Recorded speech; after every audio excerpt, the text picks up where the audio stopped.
Jumpa lagi teman-teman di channel Revan Analis Indonesia. Episode kali ini kita melanjutkan dari episode sebelumnya ya. Kalau episode sebelumnya kita berbicara tentang penyakit di seputar kepala, migrain, kan? Kali ini kita akan membicarakan penyakit di daerah telinga dan mata, teman-teman. Nah, itu tetap kita akan membahas dari bukunya Bu Sinta, yaitu Pesan Cinta dari Tuhan Melalui Sakitmu. Jadi, teman-teman yang memiliki sakit atau kerabat yang memiliki sakit yang sudah berobat medis tapi belum sembuh-sembuh, kita perlu mencoba yang namanya pengobatan holistik, teman-teman. Yaitu pengobatan menyeluruh dari medis dilakukan, kemudian secara emosi dibersihkan dan secara jiwa. Nah, seperti itu teman-teman. Mungkin teman-teman di sini semua sudah pernah mendengar yang namanya pengobatan holistik. Nah, episode kali ini kita akan ke penyakit di sekitar telinga. Jadi menurut buku Bu Sita, Pesan Cinta Tuhan Melalui Sakitmu, penyakit di sekitar telinga mempresentasikan kapasitas kita untuk mendengarkan. Jika ada masalah di telinga, maka ini bisa berarti bahwa ada sesuatu yang sedang tidak kita ingin dengar.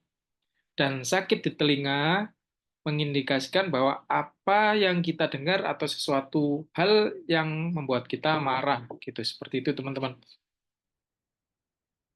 Ya, sakit di telinga ini biasanya banyak muncul pada masa kanak-kanak. Banyak aturan dan pembatasan yang di rumah membuat ia ingin memberontak. Muncullah dalam bentuk sakit di telinga ini, termasuk pembatasan untuk mengekspresikan rasa marah dan kekecewaannya. Jadi, ketika waktu kanak-kanak, waktu masih anak-anak, nah di rumah itu banyak sekali aturan atau apa-apa nggak boleh gitu kan, dibatasi, diproteksi. Nah, anak tersebut tidak ingin mendengar hal yang seperti itu, termasuk untuk dibatasinya dia mengekspresikan rasa marah dan kekecewaannya. Jadi membuat anak tersebut memiliki potensi sakit di telinga. Begitu pula terjadi pada orang-orang dengan gangguan pendengaran.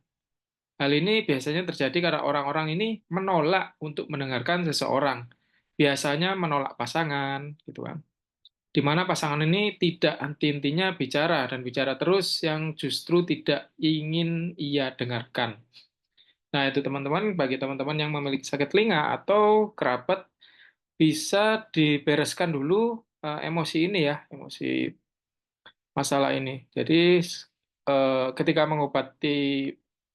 menjalani pengobatan medis juga perlu dilihat ke dalam diri, apa sih yang tidak ingin kita dengar, hal apa yang seharusnya tidak kita dengar. Nah, itu dikomunikasikan dengan orang-orang di sekitar kita. Biasanya hal-hal yang menjengkelkan, hal-hal yang membuat kita marah, kecewa itu ada pada di sekitar kita, orang-orang di sekitar kita.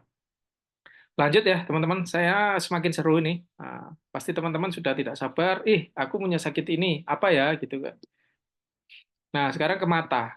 Nah, orang-orang yang memiliki penyakit mata, gitu kan, itu mempresentasikan kapasitas untuk melihat. Masalah di mata menunjukkan bahwa ada sesuatu hal yang tidak ingin dilihat. Misalnya, berupa seseorang yang tidak ingin kita lihat, atau berupa kehidupan kita sendiri di masa lalu, sekarang, dan masa depan. Nah, itu. Begitu juga terjadi pada anak-anak yang dari kecil sudah memakai kacamata. Biasanya hal-hal di seputar rumah yang membuat mereka tidak ingin melihat atau merasakan. Jika mereka tidak mampu merubah pengalaman ini, maka penglihatannya akan menyebar atau tidak terpusat lagi, sehingga mereka pun tidak mampu melihat dengan jelas. Jadi titik cahayanya nggak bisa langsung ke apa namanya kornea, ya bagian ini ya. Sehingga penglihatannya nggak bisa jelas. Pada beberapa orang juga mengalami pengalaman yang dramatis, sehingga membuat mereka kehilangan fungsi penglihatannya dan harus memakai kacamata. Begitu pula yang terjadi pada orang-orang yang sedang menolak kehidupan atau sesuatu yang sedang terjadi di masa kini, yang sedang dihadapi, atau adanya ketakutan untuk menghadapi situasi saat ini dan yang akan datang. Jadi itu teman-teman, mata mempresentasikan sesuatu atau kapasitas untuk melihat. Ketika memiliki penyakit mata, berarti ada hal yang tidak ingin kita lihat, baik itu orang lain, diri kita sendiri menghadapi masa lalu, masa kini, dan masa depan, itu bisa menyebabkan potensi untuk terjadinya gangguan penglihatan. Nah, setelah teman-teman melakukan pengobatan medis, juga perlu disertai pengobatan secara ini ya, emosi dan jiwa ini, agar sakitnya itu terobati secara menyeluruh, secara holistik sampai ke akar-akarnya. Seperti itu, teman-teman. Ya, teman-teman, bagi yang ingin atau yang memiliki sakit, baik itu sakit di tubuh, teman-teman sudah berusaha mencari jalan, belajar tapi belum bisa, itu tandanya teman-teman butuh bantuan seseorang untuk membantu. Nah, kami dari tim Anglis Indonesia siap membantu teman-teman. Sudah banyak yang merasakan manfaatnya, sudah banyak testimoni. Jadi silakan aja kalau mau tertarik belajar atau melakukan treatment bersama kami, silakan klik link di deskripsi ya. Di situ akan banyak informasi yang bisa teman-teman apa namanya dapatkan. Nah, CWA aja konsultasi tidak masalah. Jadi sekian dulu episode kali ini dan akan kita lanjutkan di bagian yang lain ya di besok hari besok. Terima kasih. Assalamualaikum warahmatullahi wabarakatuh.